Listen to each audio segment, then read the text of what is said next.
Let's go!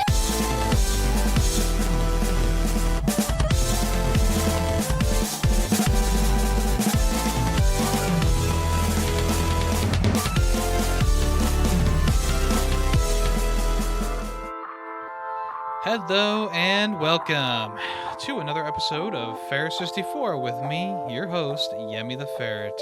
Hope you all had a good week this past week. Mine's been pretty good, a bit busy here and there.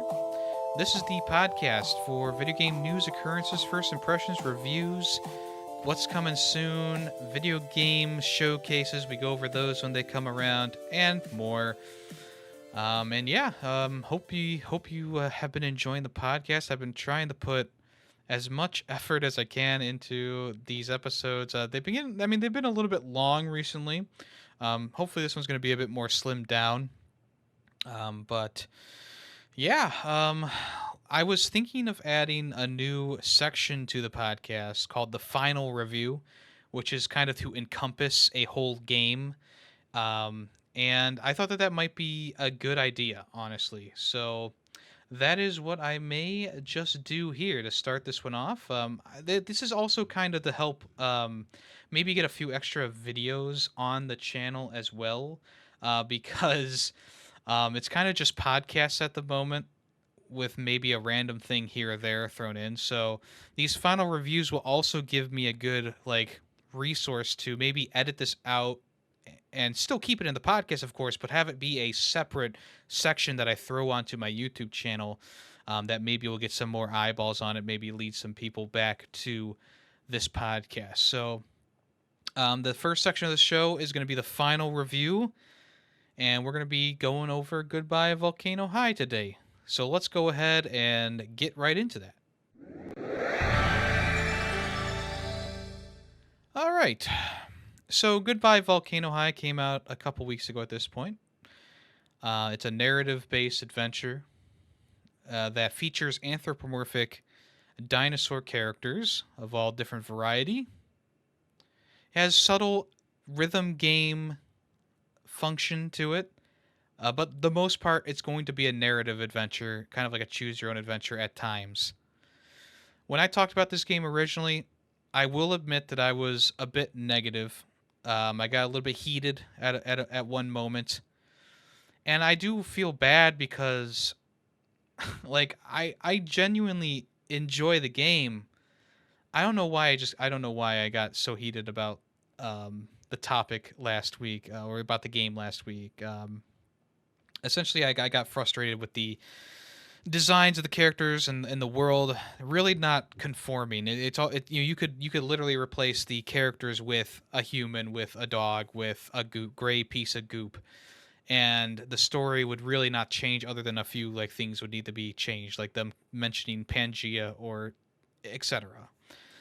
Which that criticism still does stand, and I still think that they could have done a better job at making the pants because as it stands, the wings on some of the characters, the different various dinosaur features are just kind of thrown onto the character, not thrown on, but placed on, kind of like a magnet. So the tail of one character is just kind of over the pants, or the wings are just over the shirt, and it doesn't make any sense. How did they take the shirt off? How did they take the clothes off?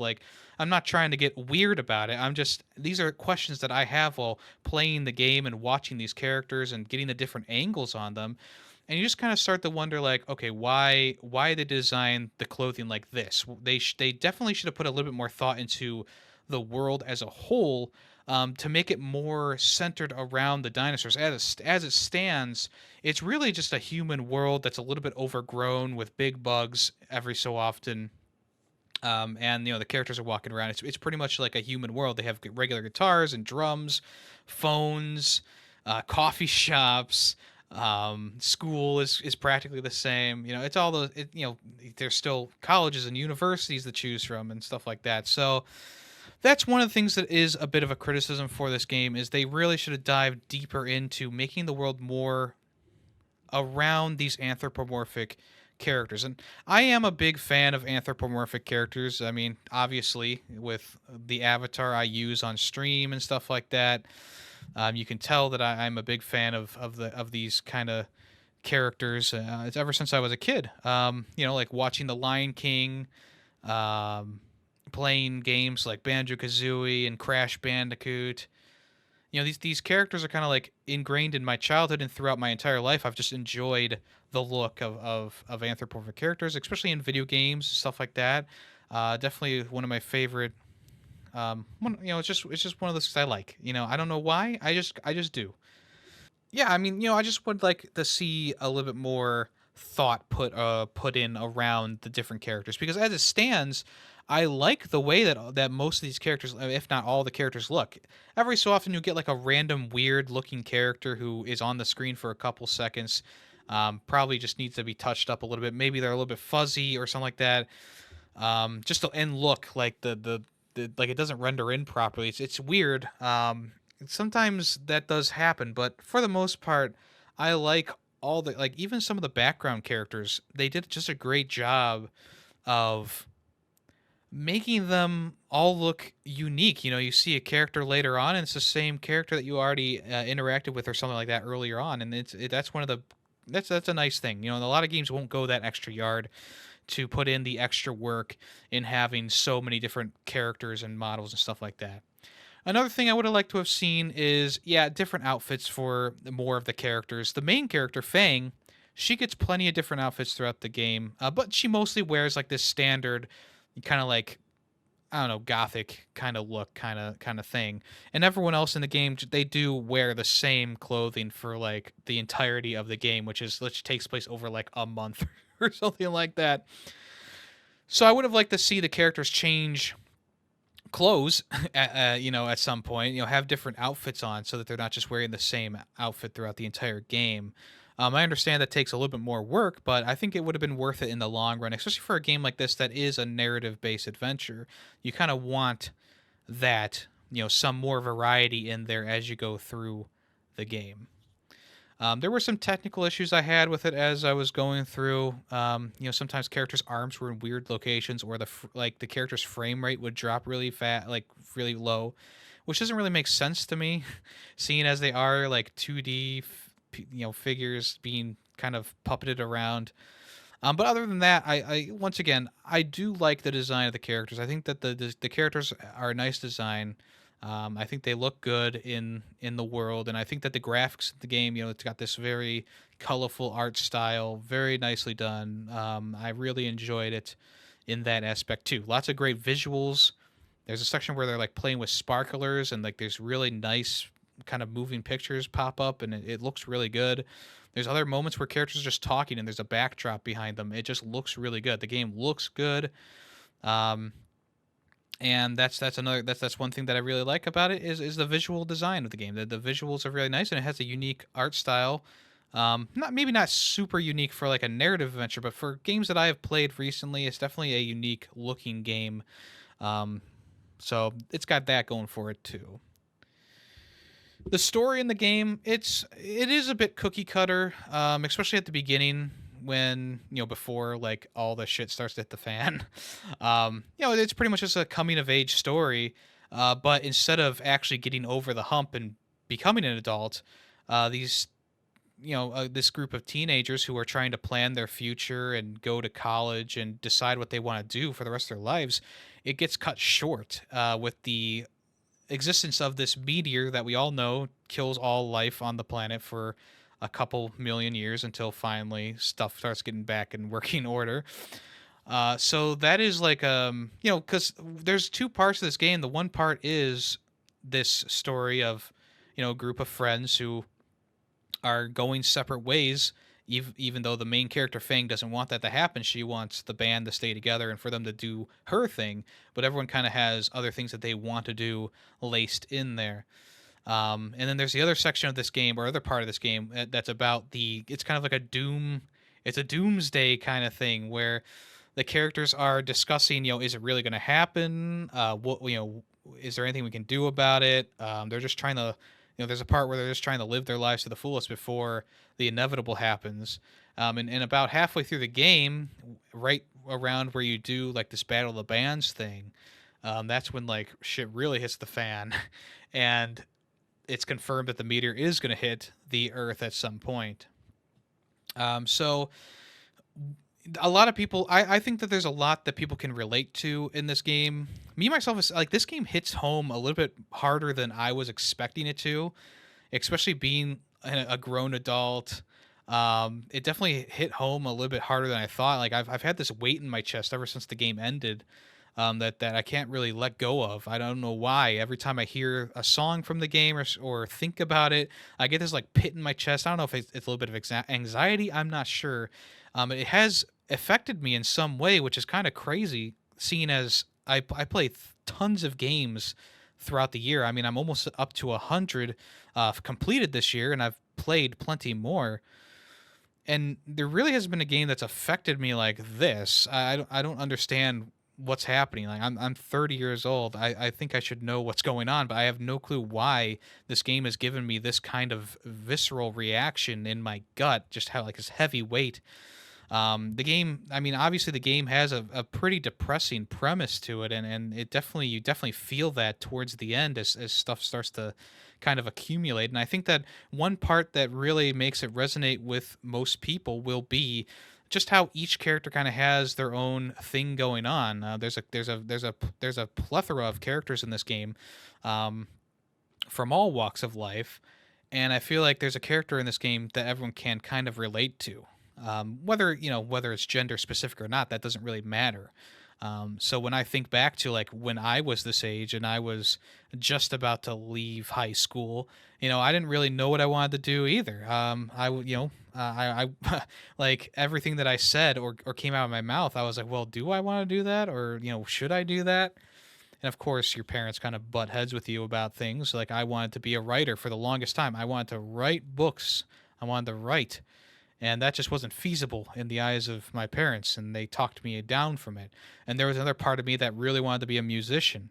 I played several instruments and I had a band, and I really wanted to do something with that, but my friends went separate ways, and the other bands that I did never really picked up anywhere. I think that I also live in the wrong area for that kind of thing too. There's not many venues to play at. There's not much going on, and people who do own venues at like coffee shops and stuff like that, they all want like the folky, poppy, you know, rocky kind of thing. And we were much, the most of the bands that I have been in have been like heavier experimental kind of things. So it's one of those things that like, yeah, I kind of like, I definitely did not have the niche, or I definitely didn't have like room to grow in that area either. So I do kind of relate to this Fang character a lot because, one, her parents don't really believe in the music aspect, the music thing. They want her to be a doctor or a lawyer or whatever, and of course my parents never wanted me to be any of those things, but fair's fair. Um, and yeah, I just I also went through like losing a lot of friends out after high school. Like most, like I would say more than half my friends left to go to college, and I never heard from 'em again. So I really I can relate to that kind of thing, and maybe that's the pit of anxiety that I'm feeling is like, yeah, I've been transported back to that those high school days where I really didn't know what I wanted to do, and I was losing friends left and right. So maybe that's part of the reason. But I think the main reason is why I'm feeling this way is because the soundtrack in this game is absolutely 100% unequivocally phenomenal. It was done by two or three people. One, the main person is this Dabu person who has done a couple of games here and there. But this is like the first like big game that they are doing. Then there's also this the main vocalist for the songs is Bridget Hager, who, or is it Nager? It's one of those two. And even though I don't like her normal music, she goes under a different name. This soundtrack just clicks with me. The band sounds great. The backing tracks are amazing. There's like I would say 90% of the songs on this album, on the soundtrack album, are just so good, and they hit like they're just, I don't know, they hit me somewhere in the feels. So many of them, especially after the context of the game, they're definitely hitting me harder now than they did when I first started playing the game. Reunion is one of the, like, is like the song from the game. A powerful song. Don't Call is just a bop in general. Like no matter what you think about this game, Don't Call is like a certified hit. There's another song called 12 O'Clock, which is very soulful. It's a very beautiful song. The game ends with Perfect Heroes. And it's like it's actually like it's a perfect final song for the game too. And there's just a whole bunch of songs laced throughout there. Some of them are on there twice, so you kind of gotta maybe skip over the doubles.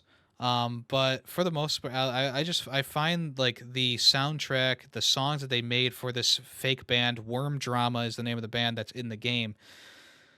They just sound so good, and they just really hit me in the feels. I don't like once again, I don't understand why it's hitting me so hard, but it really is. Like some of these songs have like such beautiful lyrics and stuff like that. It's just one of those things that it's just really hitting me hard for almost in my eyes like no reason. Like it's for it should just be another game that I'm playing, you know. But there's something about this game that's truly special to me for some reason. I still haven't really unlocked why.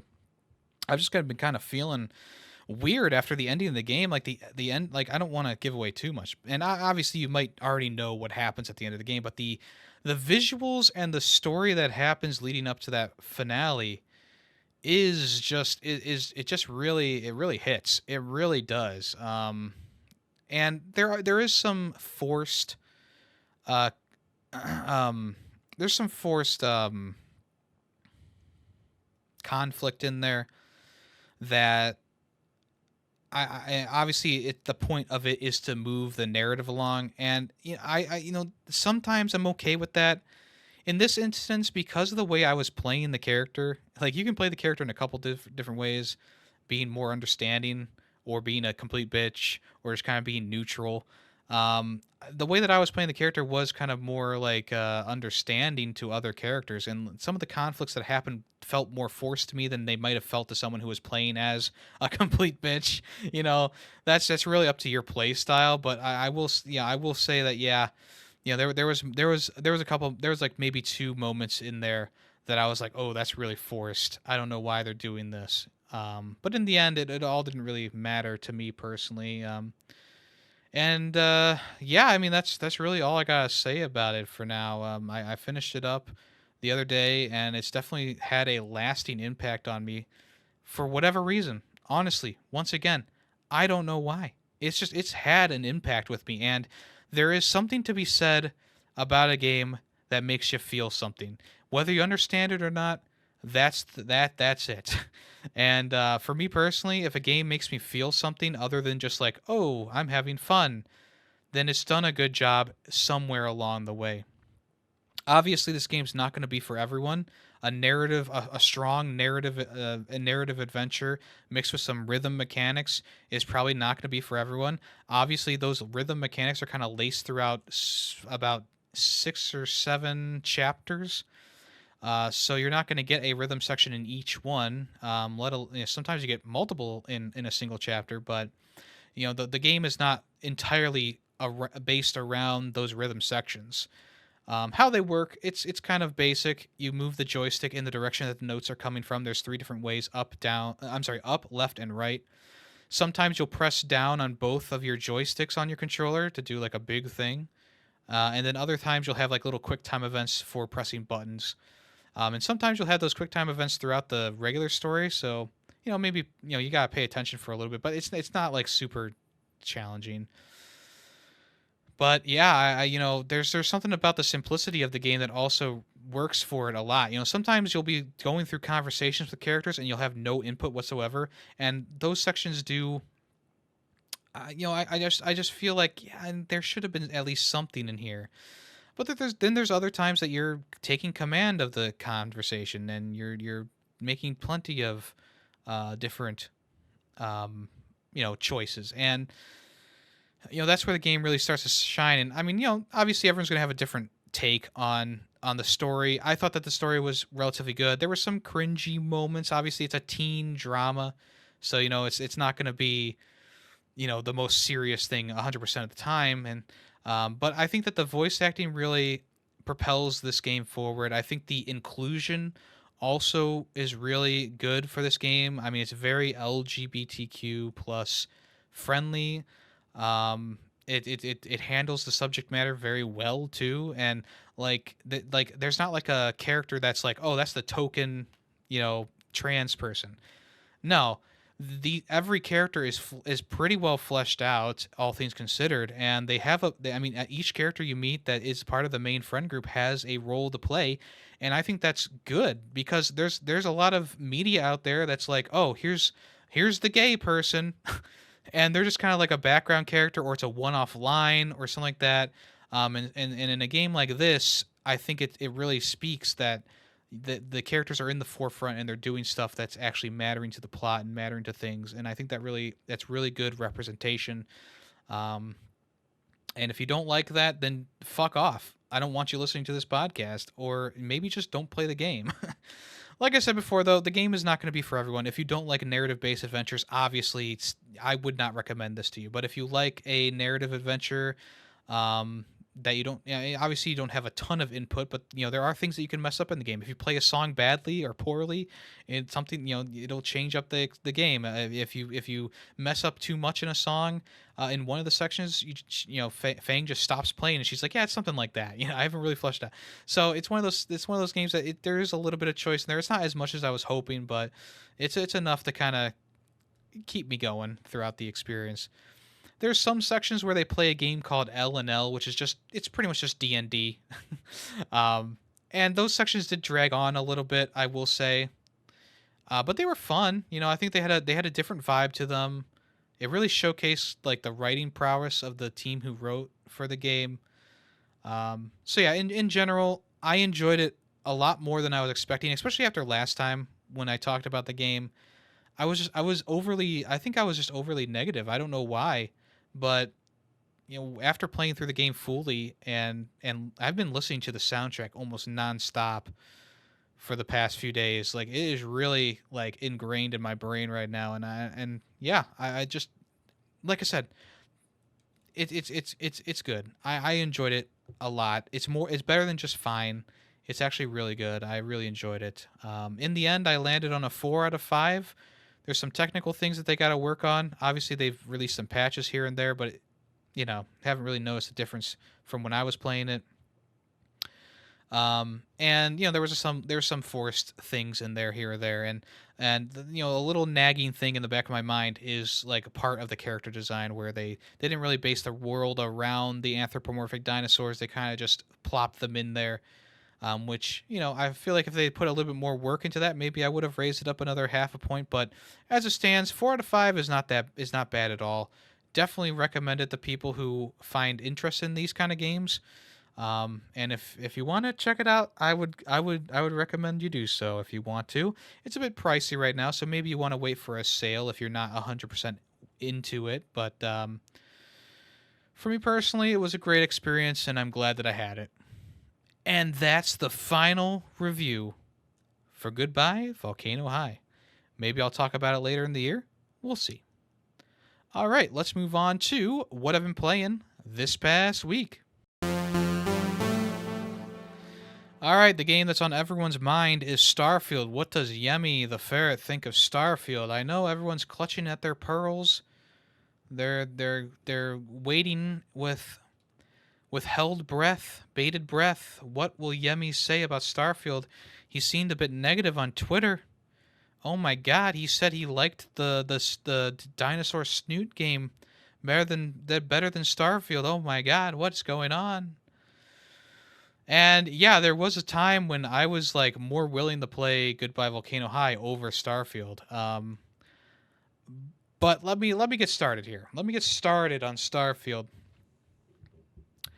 This is a Bethesda game. If you're going into it wanting to play a Bethesda game, you will be very happy with what's laid out there. There's a part of me that hasn't always loved the Bethesda style RPG. Skyrim, I'll admit it, I've only beaten the game once, and I've started it plenty of times. Same thing with Fallout 4, Fallout 3, Fallout New Vegas. I never finished Morrowind. I barely played their MMOs. And Starfield is not that different from your Fallouts or your Elder Scrolls. the game plays very similarly to how you would expect like a Fallout game to play. The main difference being that you're in space, you have some space stuff to do, you have different planets to go to. Whereas in like Fallout and Elder Scrolls, you're pretty much in this on the same planet the entire time you're there. Sometimes you go to a different dimension or whatever, but that's besides the point. Starfield has a glaring problem, and it's in the first couple hours of gameplay. The story starts off in this weird spot where you're just joining a mining crew, and they immediately just throw you into Constellation, which is the main faction for this game. That you find these little shards in the world, and you are building something. Then Constellation's trying to figure out what it is, and it gives you a vision. And the guy, like a guy, comes to the planet, and he's like, "Oh, you saw the vision? Well, take my ship, take my robot. I'll stay here in your place." And this is like the first 10 minutes of gameplay. So instead of exploring this first world, mining in the mines for resources for this company for a little while, they throw you into this gauntlet of ideas that they had. It's so much information so early on. It's overwhelming. And in a game like Elder Scrolls, that has a classic opening where you wake up on the cart. It gives you some main character monologues about some main things that are happening in the world, some characters that you may or may not meet. And it starts off with a bang with the dragon attack, and then you go through the caves, and you make it out of there, and you kind of have the open world at your disposal. And the first place most people go to is that first village with the blacksmith and the golden claw side quest, and that's kind of where it hooks you in. Unfortunately, Starfield doesn't have a hook until you're at least maybe 3 hours into the game. You could speed run it, obviously, and get through it a little bit faster, but until you go to Constellation, get their first mission, complete that first mission, and go back, in my opinion, that is where the game actually starts to have a hook. You go out with the different characters to their respective planets, you find the shards, you bring them back. There's secondary missions that pop up, there's different factions to join, there's much more to do, and it's more open to you. Even though you can steer away from the main path during your first couple hours, it's not really recommended to do that. And you might just find yourself exploring a dead planet that has nothing on it, like me. So yeah, that first planet you're on for literally a couple minutes. You go back to it later in the campaign, but yeah, I mean you're literally on it for like 10-ish minutes. You get in your ship and you leave, and you start learning how to fly the ship and do stuff in the ship, and then you land on a second planet, I should say, to start to kind of learn the combat and the exploration in the game. And then you finally arrive at New Atlantis, which is the quote-unquote biggest city that they ever built, blah blah blah blah blah. It's supposed to be very impressive, but to me it just feels like, I mean, the whole game just kind of feels um fragmented, I think is a good word. There's a good amount of people who are complaining about the whole fast travel system. Personally, I don't mind it so much now, but at the beginning of the game, when you start off, you have this ability to just fast travel to whatever planet you want to that's nearby or in the cluster. Just fast travel everywhere you go. Once you find something, obviously you can fast travel back, but I've been finding that, like, yeah, I mean, I can just fast travel to planets. I can fast travel to different places on the planets. Like, I can just fast travel back to my vehicle when I start to feel bored on the planet. Like, it's heavy-handed with the fast travel mechanic, and even though it's nice, it speeds up the game a lot because having to walk everywhere would be a slog. There is something missing from the experience when you don't have that initial like wonder, like, oh, maybe set up that first planet to have some points of interest that you are kind of like led to or go to of your own accord before the game really starts going. Give you that exploration, that satisfying exploration that most of these Bethesda games have. Right after the beginning, they give you a world to explore. They give you a hook in the story, and they give you the world to explore. And in Starfield, sure, they give you the hook and they give you a universe to explore, but it's so much right off the bat. I feel like if they had just given you the first planet to explore, give it some really good side missions or just locations to go to. Maybe get like a junker of a spacecraft, work your way to a junker of a spacecraft, and then find the shard and then be hooked into Constellation. I think the start of the game would have been a lot better with that. As it stands, I really was not getting into the game until I came back to Constellation and got multiple missions and was able to go to planets that actually had side content and side things to do. When you start off and do that first mission, you go back to the Sol system, which is the home system for humanity, and you go to Mars and you do a little thing on Mars. And it's like, oh, should I explore Mars? Nah.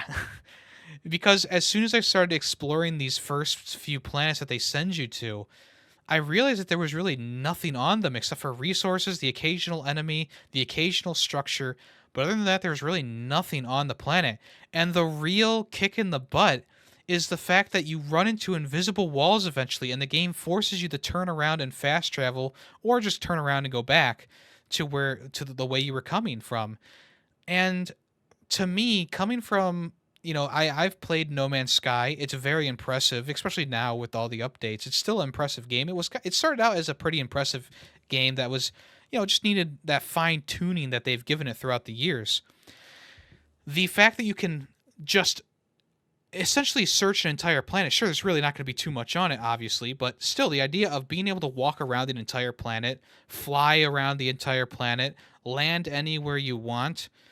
They kind of do that in this game, but I feel like the marketing was a bit misleading. You don't actually land your ship on a planet. You choose where to land, and then it gives you an area to explore. You don't choose to fly to a planet. You have to actually open up your map and choose where to land, or choose a location of interest. You can't just, if you try and fly to a planet, Alana Pierce, who is a Twitch streamer and reviewer, I think she worked for IGN for a while. She spent 7 hours on stream flying towards a planet to see if she could land on it in the game. And what ended up happening was she flew through the planet because it was just a JPEG or a PNG of the planet in the distance. And that's kind of disappointing, all things considered, that you're literally forced to fast and load and fast travel everywhere. And no, that's not completely different from Skyrim and Fallout, where when you go into a building, it has to load in a building. When you go to a new place, it has to load the new place. That happens in this game. But the way that they marketed the game, they hid the fact that it was going to be more Bethesda than we thought, or more restrictive than we thought. And even though it's not a complete detriment to the game in general, for someone playing it for the first time, it is a bit off-putting to have to load onto a planet and see a cutscene of your ship landing. You can't just land it somewhere. There's no vehicle to drive around and the reason for that was because the areas are actually a lot smaller than you would expect. There's some points of interest you can go to, and then there's a barrier that you can't go past. That you have to fast travel to the next spot, or travel to the next spot, land in a new spot. I've heard people say that once you get past the main story, it really opens up. The main story is like 20-ish hours or so. I've been playing for about 5 hours myself, and I would say it was around like hour 3 that I really started to get into it. I joined this faction that's kind of like the Minutemen from Fallout, where they just kind of give you these bounties to collect, and you go and do that. And I think that those missions are pretty fun. They bring you to new planets that you might not have explored or went to. But right now, what I'm doing is I'm going to a planet, I'm doing the objective on the planet, and I'm leaving. And the main reason for that is because there's really not much reason to go to these like little places. I've seen people review the game and be like, "Oh, I went to this planet and found this cave, and I went in there and there was like a gang, and I went through it and got some cool gear."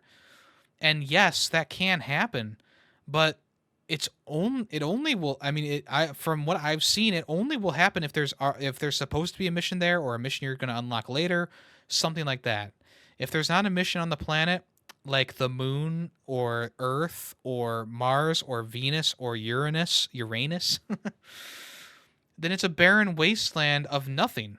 Earth itself, like, sure, there's some points of interest, like the St. Louis Arch, which shows up in the loading screens for the game.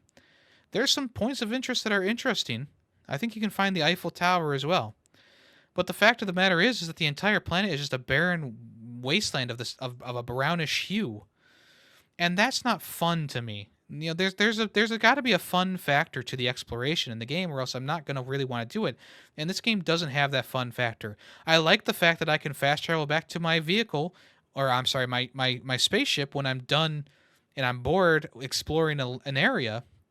But like landing on the moon is not that interesting when there's really nothing to do up there. Which obviously right now, as it stands, there's nothing to really do on the moon.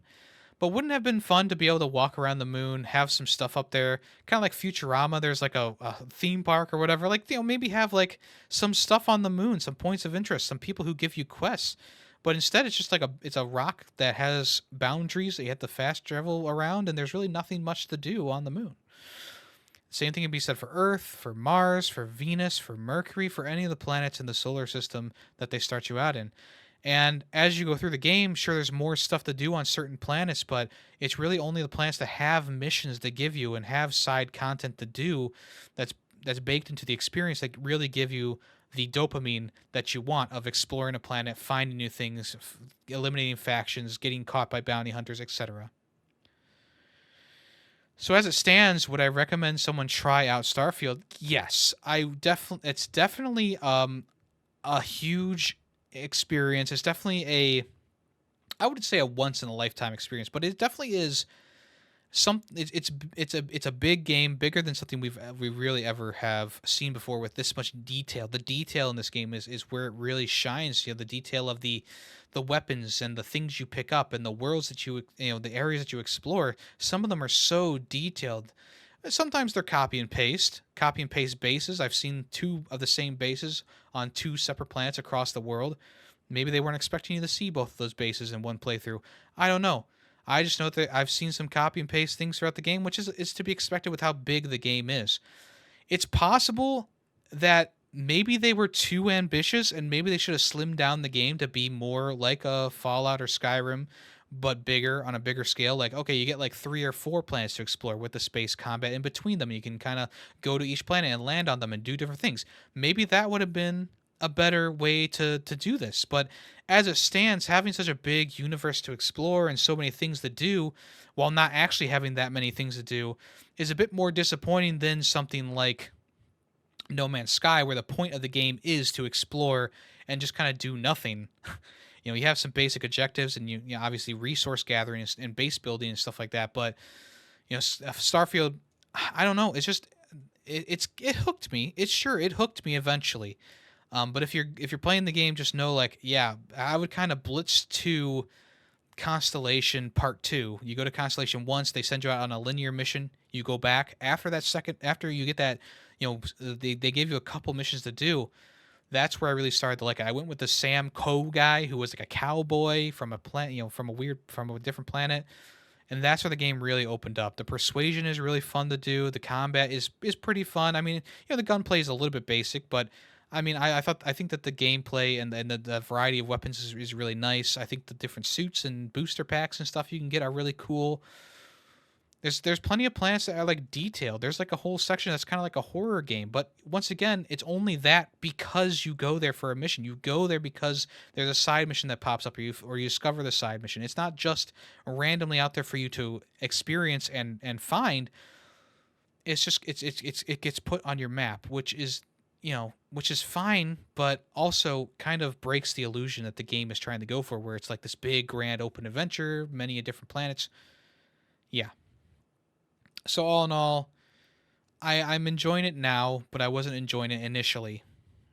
So if you can get through that first couple of missions that are a bit of a slog, a bit of a weird, you know, they kind of throw you into the game, into the fire. I think after that point that I talked about, you will start to have a good time and you will enjoy the game in the long run. And it is on Game Pass. It's also on Steam if you want to check that out on Steam. It is on Game Pass. I'm playing on the PC version right now. Not really. I mean, no real issues to really speak of, other than the fact that, and this is just the same for across the board. There's so many places you have to load into That new Atlantis city I mentioned, that's the biggest city they ever built. It doesn't feel that way because everything's connected with a tram system. And the tram system, has a cutscene that plays and loads you into the next area. So it doesn't feel like a joined experience. It feels very fragmented at this point. And as you play through the game, obviously it doesn't feel like that because you are jumping with your ship and landing on planets and stuff like that. But yeah, there's a little bit left to be, there's a little bit to be desired here or there as you go through the game. Other than that, man, I really haven't been playing anything else recently. I was stuck on Goodbye Volcano High for a while, and like I mentioned before, for some reason I just really didn't feel like I really haven't really felt like playing video games after playing that one, just because I've been sitting on it for a while. I'm still working through Armored Core 6, still having a great time with that. I've been playing Pikmin here and there. I'm still not through the main story of the game, so I still have a little bit of while more to go with that. On the streaming side of things, we finished Lords of the Fallen from 2014. I wanted to play that so I had a point of reference, or replay it so I had a point of reference for the new game coming out that is being called the same thing now. And I went into it going, "Oh, I'm gonna play this and I'm gonna shit on it, and I might not even finish it if it's that bad." And I remember playing it back in the day. The game I remember the game being slow and clunky and not fun, etc., etc. And playing it now in 2023, this game from 2014, one, it looks great still. Two, once you start leveling up your character to be what you want to be, the classes you want to build, the game feels pretty good after you start doing that. Like I made sure to level up my strength so I could wield weapons faster and roll faster and have more armor. And yeah, it just really started to click with me, which is a good thing.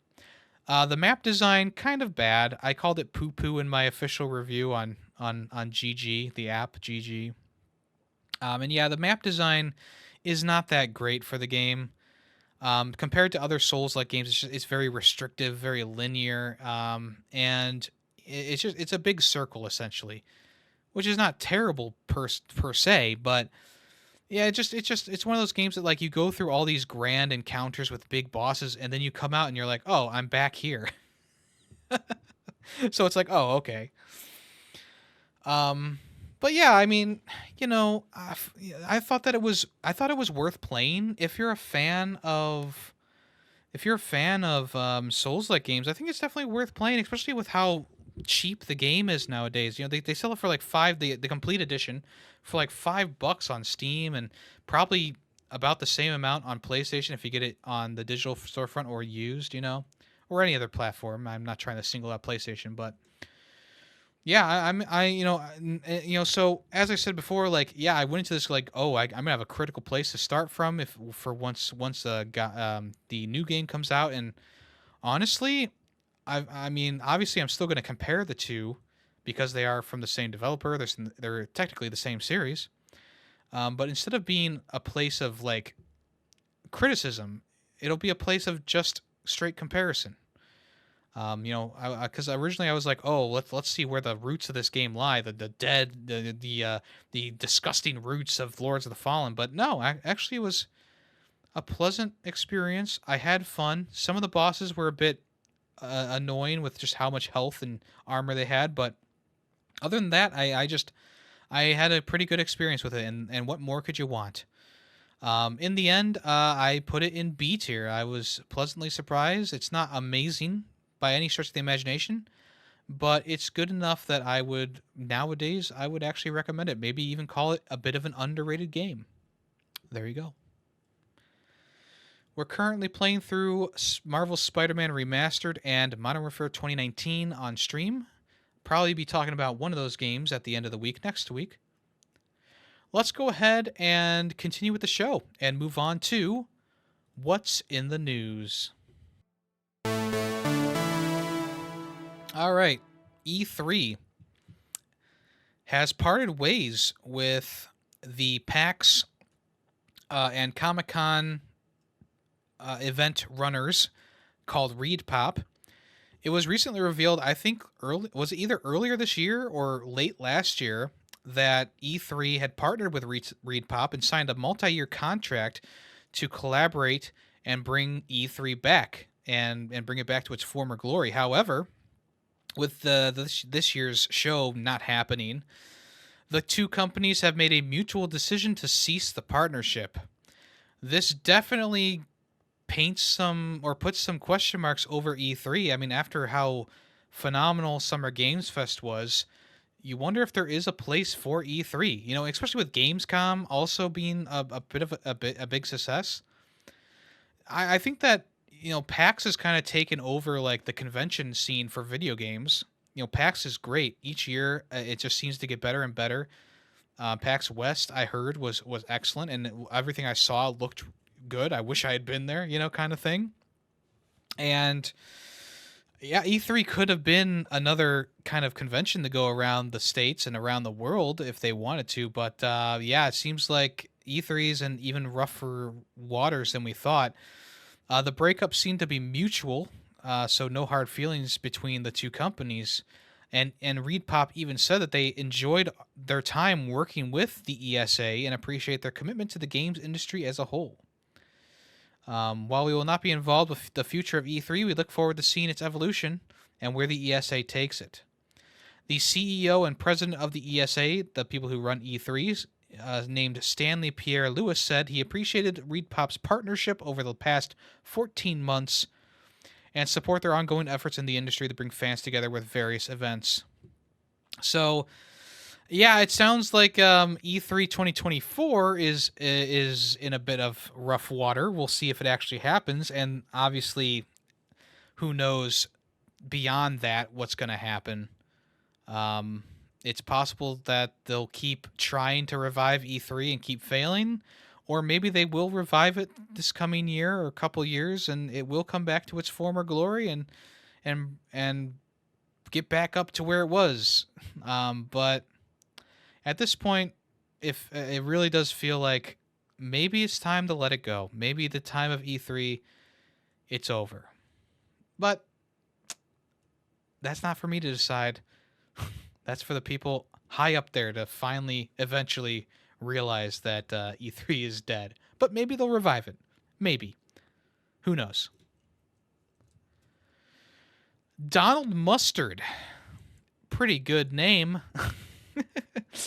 The boss of Fortnite. He is the Epic Games chief creative officer and one of the leading forces behind Fortnite and its monumental success. He is officially leaving Epic Games. He confirmed on Twitter on Friday of this past week, saying that he'll be retiring from his role later this month. So by the end of September, he will be leaving Epic Games and Fortnite as a whole. He is, of course, forever grateful to Tim Sweeney, who is the founder of Epic Games. Donald Mustard has been around in the entertainment industry for quite some time, all the way back in 2005 when he helped work on Shadow Complex and Infinity Blade. Eventually, the studio that he worked for was acquired by Epic Games, and he rose up the ranks to become the chief creative officer of games after he pivoted Fortnite and made it the world-changing game that it is nowadays. In the post, he said, "I am humbled to have been part of a team that every day tries to bring joy and delight to the Fortnite community. We love watching you and experiencing every moment." We love watching you experience every moment. It's kind of creepier the way I said it before. Leaping from the battle bus for the very first time, seeing the rocket crack open the sky, dancing with friends after a victory battle royale, being sucked into a black hole and being washed out to sea as the island flipped over, and on and on. I can't wait to share the future of Fortnite as a player alongside you. He says that the team is going to be doing more huge, jaw-dropping, amazing things in the famous battle royale. But I mean, Fortnite is at the biggest it's ever been. We'll see if anything changes once he leaves, because obviously he was a big influence of this game. I'm guessing the Fortnite machine's going to keep pumping, going to keep churning. I don't think there's going to be any drop in quality or anything like that. But we'll also see what he decides to do next. Maybe he's just going to retire completely. Yeah, that is completely possible. Um, so good luck with whatever he does in the future. He's probably earned a pretty nice paycheck, so he won't have to worry about working ever again. But if he wants to, I'm sure that there are plenty of studios and corporations that would love to have someone like him in there who turned Fortnite around, because Fortnite started out as like this bare bones like wave defender type game that had this battle royale mode that was inspired by PUBG, and it's definitely transformed since then completely. So hats off to you, Mustard, Mr. Mustard. All right, Shigeru Miyamoto and Charles Martinet, the voice of Mario, had a heartfelt message in a YouTube video recently that was posted on Nintendo of America's YouTube channel and other places as well. Charles Martinet, I still can't say his name right. It was recently revealed that he was not going to be Mario in the future, and Mario Bros. Wonder is the first game that he's not voicing Mario in. But he is now the new Mario ambassador. So him and Miyamoto, they were on the screens at different times, so they obviously didn't record their stuff together. But essentially, Charles, he thanked everyone for, and also thanked Nintendo for the many, many years of voicing the character and all the different opportunities he's had since then. He's voiced Mario, Luigi, Wario, Waluigi, etc. He started all the way back with the Mario 64. And yeah, when he does the voices in the video, you can definitely tell, like, yeah, he still has it. Like, he could still do it. But obviously, Nintendo is looking for a younger Mario, one to keep him fresh and going. And once again, I mean, obviously, it's complete speculation, but I do feel like Nintendo came to Charles. It was like, hey, we're gonna have to move on from you. And I think one of the reasons why they did that is because they want to keep the voice of Mario. They want to just keep him. They want to keep it as like a mystery man, or they don't want him to be in the spotlight as much as Charles was. And I think the new person who is doing Mario, I don't think they're going to make a big bombastic thing about him. They're probably going to give his name in the credits, obviously, for the characters he plays. But I honestly think that Nintendo does not want a big figure like Charles Martinet for the character of Mario and the other characters as well. I honestly think that. And in the video, I mean, even though Miyamoto said, like, hey, the new voice of Mario is going to do a great job in Mario Bros. Wonder. And he even mentioned, like, stay tuned to hear more of the voice, and they never did it. And they never brought out the new guys. So that's why it's kind of feeding into that idea that I had that, yeah, they wanted to step away from a actual person being the figure behind Mario and just have Mario be Mario and not not have a big deal around who's voicing the character, right? So, it was a nice video, all things considered. Charles is very personable. He's a very nice man, from what I can tell. And essentially what he's going to do is he's going to do the press circuit, as he's been doing for the past, like, couple of years. He's been to several, like, he's always at conventions. He's going to be at a convention in Columbus near me, in like November. Like, and that was before he was Mario Ambassador. So I feel like really all Nintendo is doing, and they really haven't described what this Mario Ambassador thing is all about. Like, obviously he's going to be touring around the world, bringing the joy of Mario to the people around the world, but he's been doing that. He's already been doing that. So really there's nothing's going to change other than the fact that he is no longer the official voice of Mario. So yeah, it's kind of weird how Nintendo is doing this. Obviously, from a business standpoint, I understand, like, he's aging, he's older. They don't want a face behind the character, so yeah, they're gonna say, hey, we're letting you go. We're forcing your retirement, essentially. But yeah, after all that he's done, sure. I mean, he's not really getting a break either. I think Coco mentioned in Discord, like, oh, he deserves a break or whatever after voicing the character for so long. It's like, yeah, I agree, but he's also, like, if he's doing stuff for Nintendo, so he's technically not getting a break. He's just moved on to a different role. But it's the role seems to be the same as he's been doing for a long time now. The press circuit, where he goes around, takes pictures of people, does autographs, does the voice of Mario for people, says goofy things, has nice hair. What more can you say?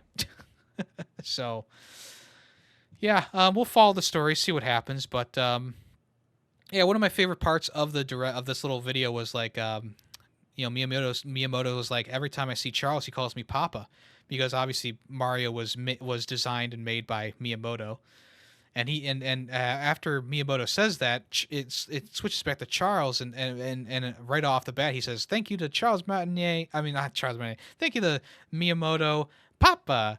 And it's such a wholesome moment. So can't wait to see what else he does in the future. And hopefully he has a long run being the Mario ambassador.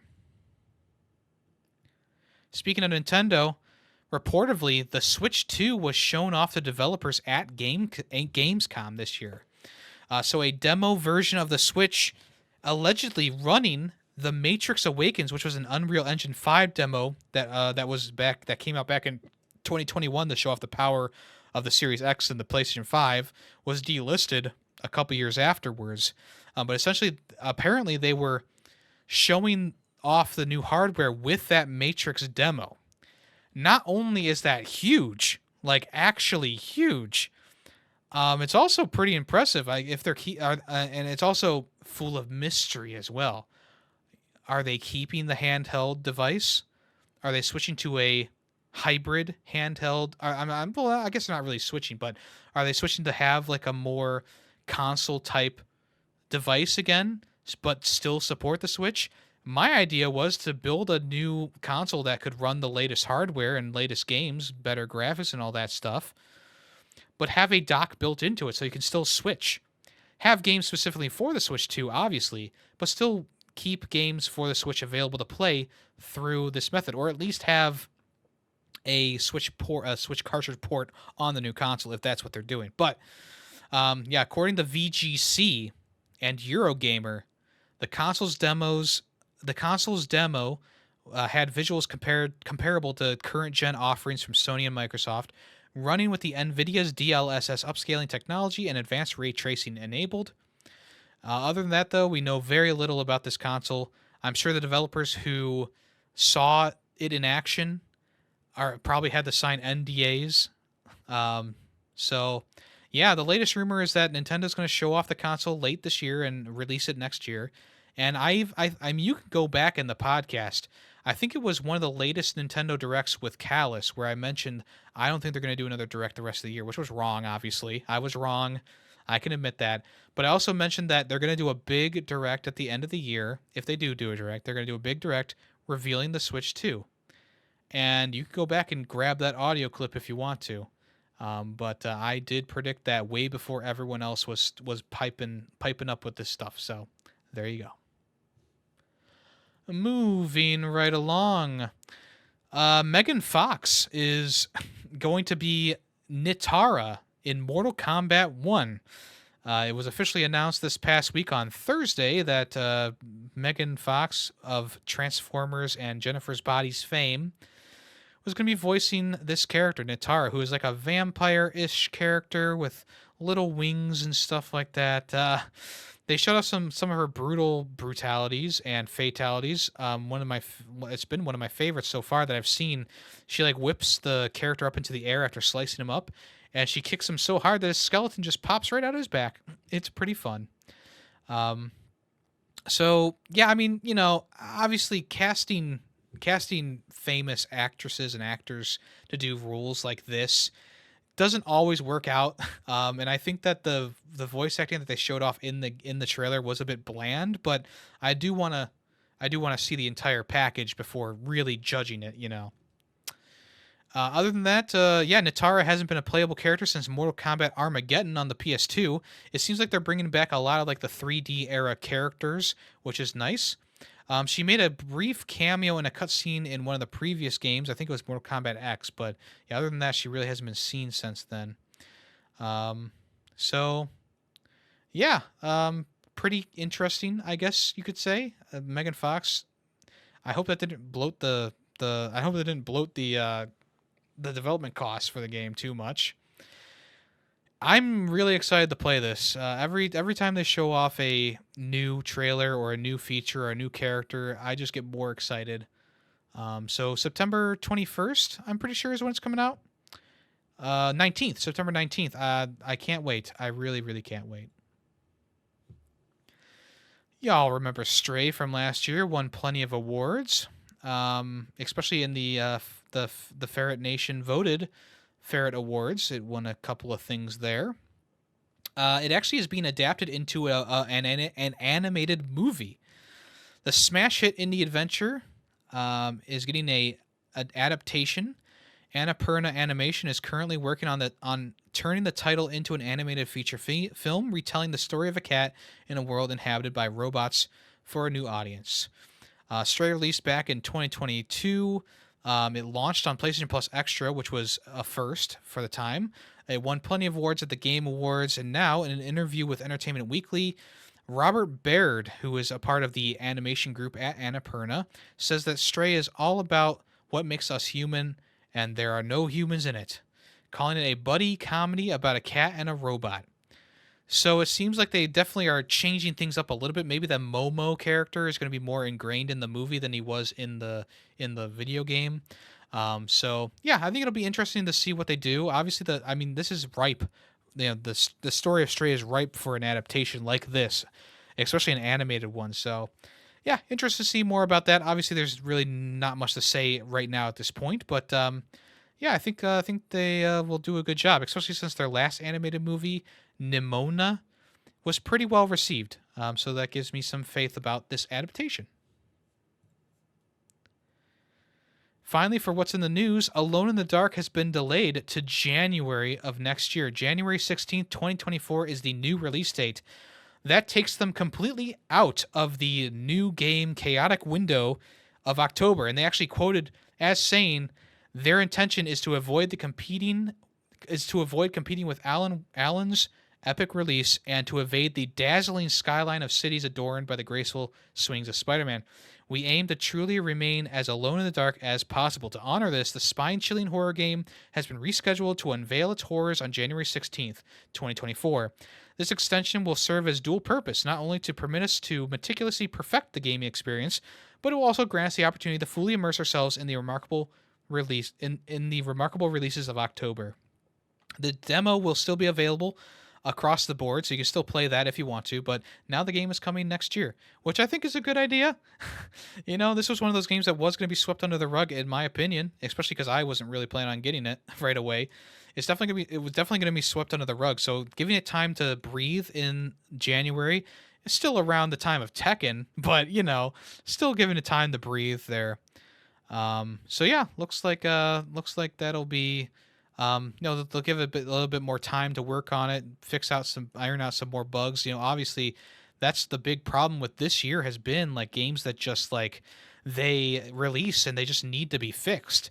So hopefully this wasn't going to be that bad, but giving them more time to work on it and also get away from that chaotic release window, that's a good thing. I like that.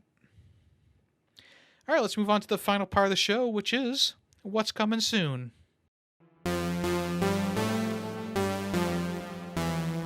Disney's Gargoyles Remastered finally has a release date. Of course, it's coming across the board to all the different consoles and places as well. So you don't need to only get it on Epic Store or Switch. But essentially, they had an announcement trailer for it that just kind of showing when it was going to be coming, and it's coming October 19th, right in the middle of the crazy schedule. But it's a good idea to release it in October because this game is like a October type game. In the announcement trailer that can be viewed on Disney oh my god, Disney D23's YouTube channel. It shows off the new graphic style, and you can also switch between the two graphic styles if you so desire. You can also rewind the game as much as you want, so you can actually rewind. I believe there's also save states that you can do as well if you so desire. But yeah, I mean, it's looking like a really nice remake. The new animation style isn't bad. I enjoy that. Obviously, there's something to be said about the nostalgia and charm of the original game's pixel artwork. Once again, I believe you're able to switch between them if you so desire. I would probably play it in the original 8-bit style. I think it looks beautiful, just from the little clips that they showed off here. But yeah, looks like it's going to be pretty good. I don't believe I don't believe is there a price tag for it yet? Let me see here.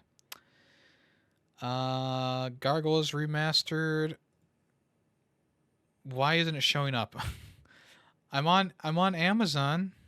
Maybe it's not available to pre-order yet on different places. Well, anyway, it's probably going to be like a $40 remaster. It's Disney, so they're not going to release it for like $20, I don't think, but there you go. There you go. Little Gator Game, one of my favorite games from last year, is officially coming to PlayStation officially and Xbox. It was not on those two platforms last year. It was just on PC and Switch, but now you can officially play it on PS5, PS4, Xbox Series S, and X, also Xbox One as well. One of the reasons why I liked this game so much was because it spoke to me a lot. You know, when I was a kid, I grew up with a big sister who one day just did not want anything to, didn't want much to do with me because she was growing up, we were growing up. And this kind of tells that story of a little gator who still wants to play with his sister, but the sister is more interested in doing adult things, which it hits home. Just like Goodbye Volcano High, it hits home in a way, different but kind of similar. It's a very lovely game. I loved the experience. I thought it was incredible. If you have, for adults or for kids, I think it's a good time. So definitely, if you haven't yet, check this out, pick this up. I might go through it again just to get the platinum trophy for it. It is actually out now. It's coming. Actually, no, it's coming September 26th. It's out now for other platforms, but it's coming September 26th to the rest of them. So yeah, if you want to check that out, I would definitely recommend that one. Speaking of games that were originally released on Steam, Plate Up, the famous restaurant Metroidvania, is finally making its way over the consoles. They officially have a release date for it. It's coming in November. So November 2nd, you'll be able to play the game on PlayStation and Xbox. It will have a platinum trophy. So, I don't know. That's pretty tempting. On Steam, it's a very fun game. Obviously, it won't have mod support on the PlayStation version. But one of my favorite things about this game is just how quickly you can pick it back up and get going with a new restaurant and the different things that you can do. Yeah, just a very fun time. There's lots of different ways to play, and it's a good time. If you want to check out my thoughts on this game, go back to whichever episode it was last year or the year before. I definitely think we'll be seeing this game at the Ferret Awards. For the games games that I'm still playing. Last year it was won by Fall Guys, but I don't think that'll even be nominated this year, honestly. So definitely check out Played Up if you haven't yet. It definitely is a thumbs up for me, and obviously Greedy Waffles as well. And finally, Nintendo has expanded its online service once again with 4 new games coming to the SNES, Game Boy Color, and NES libraries. Now, look, I know people are complaining like, oh my god, they're drip feeding us this stuff. Yeah, sure they are, but I mean, I would rather get a couple games a month than no games for several months like they used to be doing. So this is actually very, very good. 3 of the games are actually Japan-only titles that were licensed by Warner Brothers. And I believe that they're coming to... the English versions are coming for the first time ever, which is crazy. So we have Downtown Neketsu March Super Awesome Field Day, which was originally released in 1990 on the Famicom. And then we have Kirby Star Stacker, which was originally released on the SNES. And then there's a puzzle game called... what is it called? This puzzle... Oh, Kirby Star Stacker is a puzzle game which made its debut on the Game Boy and on the Super Famicom in 99. And then we also have Joy Mech Fight, which was released in 1993, a fighting game developed and published by Nintendo during the Famicom era. And then finally, for the Game Boy Color, Quest for Camelot is coming around. This was originally released on the Game Boy Color in 1998. This is a game that I had back in the day, which, it's a bit nostalgic for me, for sure. I don't remember much about it, but it was kind of like a Legend of Zelda clone, a Link's Awakening clone. So as you might have guessed, I did not get too far in it when I was a kid, I'm pretty sure. The rest of these releases, like, very interesting. First time some of these games are being are being officially playable in English in outside of Japan, which is pretty big. Say what you want, but yeah, it's pretty big. So hopefully they bring more titles that haven't been translated over to the system.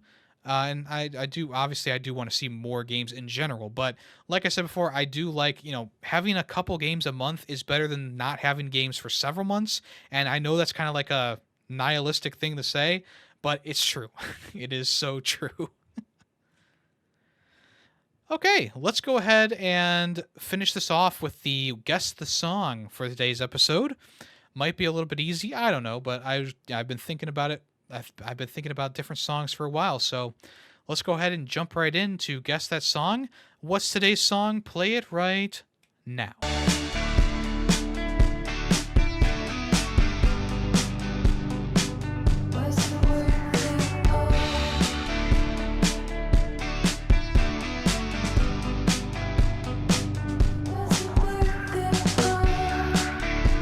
All right, if you know the name of that song and the game that's from, that's all I need. Then make sure you swing over to the Discord and type it in the the Ferret 64 chat. Links are in the description for the Discord. Or you can comment on the latest episode of Ferret 64 on YouTube, and I will give you a heart and congratulations. Yeah, if you know the song, please put it in the thingamajiggy. Yes. All right, folks. Hopefully next week I won't have this weight in my chest. It has actually been really distracting. Like, I was streaming Spider-Man, and occasionally I would just have that pang of, like, I don't know if it's anxiety or something like that. But yeah, I don't know what Goodbye Volcano High did to me, but something happened to me. I gotta shake out of this. But I hope you enjoyed this episode of Ferret 64. These come out every week, both on YouTube and Spotify. We're really close to 50 unique listeners, consistent listeners. So yeah, I would appreciate if you share this podcast out. Listen to it wherever you want to listen to, of course. But I appreciate everyone who listens and follows the podcast. I put as much effort as I can into this. It's one of my favorite things to do each week. If you don't want to listen to more Ferret 64, you can always bop on over to the Film Freaks with a Z podcast. The episode that released this past week, this last Friday, was about Fast 5. It was a very entertaining conversation. And also, Callus's final pick for the podcast. Of course, he'll be there for episode 100, which will air in 2 weeks. But Fast 5 is his last recommendation. So if you want to listen to his final thoughts his final recommended podcast episode, swing by and take a listen on YouTube and podcast platforms. All right, folks, if you want to check me out anywhere else, it's all at Yemmy the Ferret, whether it be YouTube, on my VODs channel, Yemmy the Ferret VODs, or on Twitch at Yemmy the Ferret, twitch.tv/Yemmy the Ferret. We stream on Monday, Tuesday, Thursday, and Saturdays. This coming week is going to be a little bit odd. I mentioned it last week, but I meant for this week. I'm probably going to be changing up the streaming schedule a little bit. Because we're going to a concert on Thursday, so I'll probably be streaming on either Wednesday or Friday. I still don't know yet. It'll probably be Wednesday, honestly, because the last time I tried to stream on a Friday after a big concert, I had to play a chill game, Roller Coaster Tycoon, because I really didn't have effort. I couldn't really do anything else. I was very tired. So we'll probably stream on Wednesday. So we'll do a 3 in a row there. Other than that, appreciate y'all for listening to this episode. I'm Yemmy the Ferret, and I'm out of here. So long. The Ferret 64 podcast is owned and edited by Yemmy the Ferret. The song Nightshade, used in the intro and outro, is owned by Adhesive Wombat. Small sound clips during the podcast were made by Yemmy the Ferret. News sources include NintendoLife.com, PushSquare.com, and PureXbox.com. All opinions video game related are my own. Thank you for listening.